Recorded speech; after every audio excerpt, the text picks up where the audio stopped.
भारत रत्न भीमराव अंबेडकर 14 अप्रैल 1991 में मध्य प्रदेश के महू में जन्मे।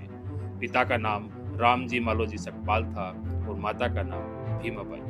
भारत के संविधान निर्माता बाबा साहब भीमराव अंबेडकर का निधन 6 दिसंबर 1956 में हुआ था। बाबा साहब का शख्सियत सिर्फ संविधान निर्माता तक समेटना मुश्किल है। पढ़िए उनकी जिंदगी के कुछ खास पहलू। स्कूल की अगर हम बात करें, दलित होने के कारण अंबेडकर उपेक्षित रहे।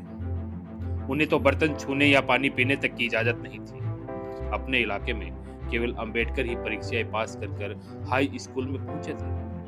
9वीं कक्षा के दौरान एक शिक्षक ने उन्हें जाति दंश को समझाते हुए उन्हें अंबेडकर उपनाम अपनाने की सलाह दी, जिसके आधार पे उनका पैतृक गांव अंबावाड़ी। 1897 में अंबेडकर अकेले एक अछूत ऐसे बालक थे जिन्होंने बॉम्बे के एल्फिंस्टन हाई स्कूल में दाखिला लिया था। 15 साल की उम्र में उनकी शादी एक 9 साल की लड़की से हुई थी जिनका नाम था रमाबाई।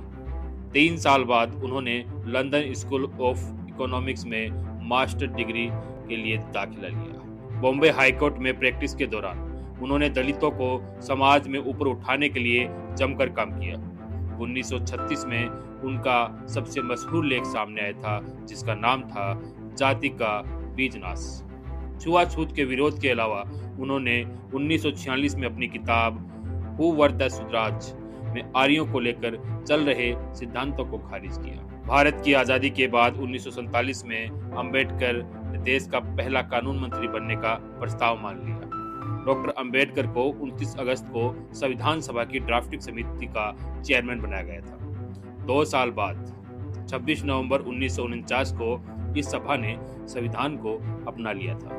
1951 में उन्होंने कानून मंत्री पद से इस्तीफा दे दिया। संसद ने उनके उस ड्राफ्ट को लेकर देरी की थी जिसमें उन्होंने महिलाओं के संपत्ति में अधिकार की मांग की थी। जीवन भर बौद्ध धर्म को करीब से देखने और समझने वाले अंबेडकर ने नागपुर में 1956 में इसे स्वीकार कर लिया। इसी साल 6 दिसंबर 1956 में उनकी मृत्यु हो गई। बाबा साहब अंबेडकर ने संविधान सौंपते हुए उन्होंने अपने भाषण में कहा था कि हम सबसे अच्छा संविधान लिख सकते हैं, लेकिन उसकी कामयाबी आखिरकार उन लोगों पर निर्भर करेगी जो देश को चलाएंगे।